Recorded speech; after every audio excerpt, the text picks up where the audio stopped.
It's Google versus the U.S. Department of Justice. Treasury Secretary Janet Yellen says she's feeling very good that the economy won't enter a recession as inflation recedes, and the UAW strike could lead Michigan into a recession. These are the top 3 headlines in this week's Weekly Business Briefs. First up, starting Tuesday, September 9th, the tech giant will battle it out with the U.S. governmental agencies in a blockbuster trial that alleges that Alphabet, Google's unlawfully abused its dominance in the search engine market to maintain its monopoly. The U.S. and its state allies contend that Google has unfairly forged its position as the world's preeminent search engine. They allege that Google's domination of online search is a result of exclusive contracts the tech titan signed with device makers, mobile operators, and other companies. These contracts allegedly involve making Google the default search engine on most phones and web browsers. Google denies these allegations and maintains that it did not violate the U.S. antitrust law. In a court filing in January, Google said its browser agreements were legitimate competition and not illicit exclusion. Next up, Secretary Janet Yellen, feeling very good about the soft landing for the U.S. economy. Says she's feeling optimistic the U.S. can fight off inflation without pushing the economy into a recession. That is a tall order. I'm feeling very good about the prediction, Yellen said on her way home from the G20 summit held in New Delhi per Bloomberg. I think you'd have to say we're on the path that looks exactly like that. She's referring to hopes of soft landing. Every measure of inflation is on the road down, she added. Yellen has also been hopeful about the U.S. economy, despite a chorus of bearish voices predicting a looming recession will soon hit the nation as higher interest rates squeeze businesses and consumers. The Federal Reserve has hiked interest rates from 0 levels to upward of 5% to 5.5% in a bid to cool inflation. It succeeded in taming price pressures towards 2% target, with inflating slowing to around 3% in the recent months. So here's a challenge. Interest rates are going up, and we're going to see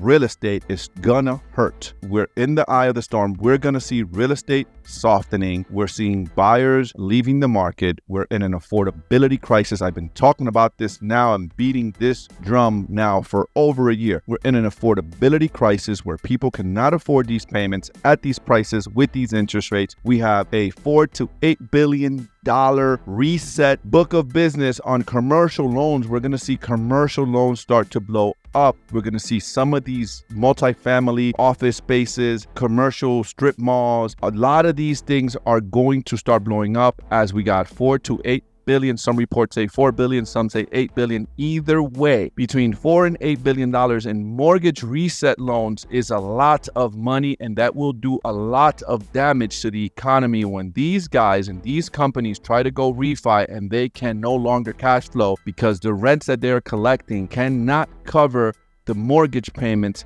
at the current interest rates that we're in. That's going to force the banks to have to renegotiate these loans and or sell them at a discount. There's going to be some issues. This is just a fundamental. So Miss Janet Yellen talking about this is a soft landing. I'm not sure. I have a difference of opinion. UAW strike could drive up inflation, push Michigan into a recession, and even hurt Biden in this election.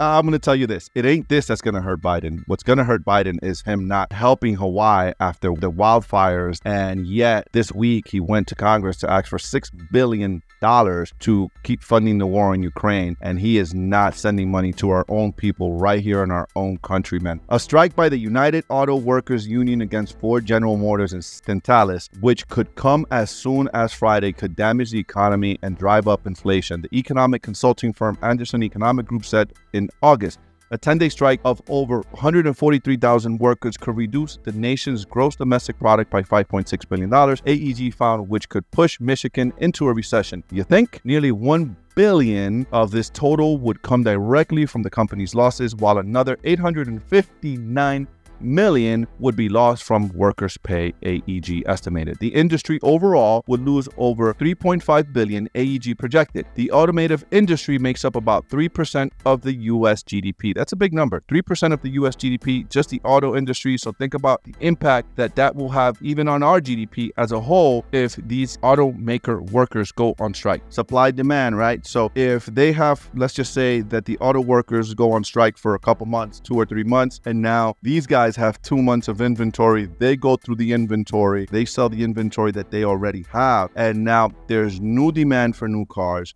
These guys come back to work in month 3, or let's just say they come back to work in month 1.5. And now demand goes up. What do you think is going to happen to car prices when there's less cars in the lot? Inflation again. So now prices of cars are going to go up because the demand, there's not enough lots in the car and demand is high and production is low. And then interest rates are high. So this is a crap show for the auto industry, and it's really a crap show for America. Anyone from Michigan watching or listening that might be affected by this strike, hit me up, comment in the comments below, share your experience, let's discuss, let me know what you think, let me know your thoughts, let me know if you think my logic is cool, not cool, are you processing this any differently than I am? Let's unpack that, let me know what you think. And this has been your weekly business brief. I'll see you guys next week, and remember to like, subscribe to the channel to keep up with the latest business updates.